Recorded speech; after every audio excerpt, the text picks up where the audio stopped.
اور یہاں کے عقیدتمندان اور میرا اپنا بھی یہی کہنا ہے کہ آپ ہمارے علاقے کے یعنی ٹہلیاں والا کے سربراہ بھی ہیں۔ ہمارے ساتھ ابھی میرا حیدر بادشاہ سرکار پر ایک بھائی موجود ہیں، وہ ادھر کے رہنے والے ہیں، ان سے تاثرات لیتے ہیں کہ یہ دربار شریف کے بارے میں کیا فرماتے ہیں۔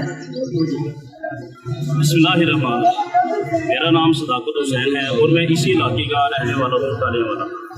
میرا پاک رحمۃ اللہ علیہ چونکہ یہ برصغیر کے دور کے ولی ہیں، تو یہاں ماشاءاللہ سے عقیدت مندان آتے ہیں اور فیض پاتے ہیں۔ آپ کا عرس منایا جاتا ہے، جسے میلہ بھی اور عرس بھی دونوں صورتیں دی جاتی ہیں۔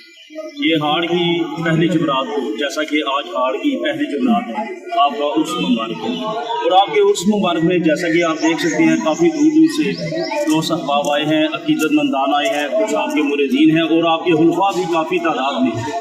اور یہ میلہ شریف یہاں جو میرا علی حیدر بادشاہ سرکار کا منایا جاتا ہے، اس میں جھولے وغیرہ بھی بچوں کے لیے، پھر بیل وغیرہ وہ بھی ان کی بھی دوڑ لگائی جاتی ہے۔ اور اس کے علاوہ یہاں پر کبڈی وغیرہ بھی کی جاتی ہے، جو آپ سے ہی منسوخ کی جاتی ہے اور آپ سے آپ کے عرس کے حوالے سے ہی اسے چل و تفریح کا موقع مل جاتا ہے یہاں کے لوگوں کو۔ کھانے کا بھی وسیع انتظام ہے، جو ادھر کے پیر صاحب ہیں گدی نشین پیر توقیر حسین صاحب، وہ کھانے کا کافی وسیع انتظام کرتے ہیں لنگر کا۔ یہاں کے عقیدت مندان اور میرا اپنا بھی یہی کہنا ہے کہ آپ ہمارے علاقے کے یعنی ٹہلیاں والا کے سربراہ بھی ہیں۔ عرس مبارک ہاڑ کی پہلی جمعرات کو منایا جاتا ہے، جیسے کہ آج آپ کا عرس مبارک ہے۔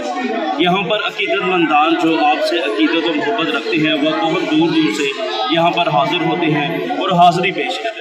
اور پیر عرفان صاحب آپ کے بھائی بھی انگلینڈ سے یہاں حاضر ہوئے ہیں۔ اور اگر بات کی جائے کہ میرا پاک رحمۃ اللہ علیہ کی اولاد کی، تو آپ کی اولاد یہاں ہی مقیم ہے، ٹہلیاں والا کے علاقہ میں ہی، اور دربار شریف کے آس پاس جو بھی گھر بنے ہیں یہ سارے آپ کی اولاد سے ہیں۔ اور کافی وسیع تعداد میں آپ لنگر بھی تقسیم کرتے ہیں، کیونکہ آپ صحیح بھی ہیں، آپ سید بھی ہیں اور سید سخاوت بھی کرتا ہے، اور اس حوالے سے آپ صحیح ہیں اور لنگر میں کسی قسم کی کمی نہیں ہوتی۔ آپ ماشاءاللہ کثیر تعداد میں تقسیم کرتے ہیں۔ ثقافت کو مد نظر رکھتے ہوئے یہاں پر آپ دکانیں دیکھ سکتے ہیں، جس میں مٹی کے برتن اور دیگر اشیاء بھی آپ کو ملے گی۔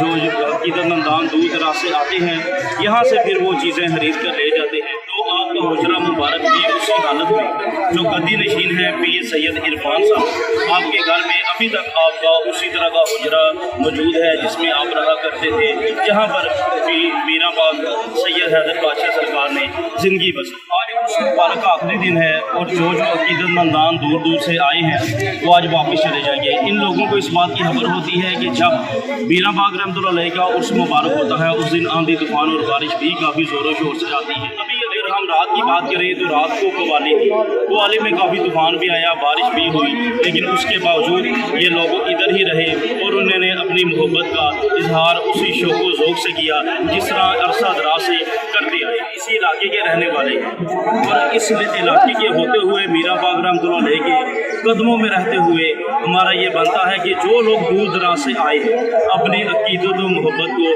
مد نظر رکھتے ہوئے یہاں پر حاضر ہوئے، ان سب کا شکریہ ادا ہم اہل علاقہ کی طرف سے بھی اور سادات کرام جو یہاں پر رہ رہے ہیں، جو میرا پاک رحمۃ اللہ علیہ کی آل اولاد سے ہیں، ہم ان سب کی جانب سے آپ کا شکریہ ادا کرتے ہیں اور دعا کرتے ہیں کہ جس بھی عقیدت اور محبت کو آپ نے رکھتے ہوئے مد نظر رکھتے ہوئے یہاں پر حاضری دی، وہ قائم و دائم رہے۔ آپ کی دعائیں، حاجتائیں، تمنائیں اللہ تبارک و تعالیٰ قبول و منظور فرمائیں۔ بادشاہ سرکار رحمۃ اللہ علیہ کا سایہ ہم پر تا قیامت قائم و دائم رہے۔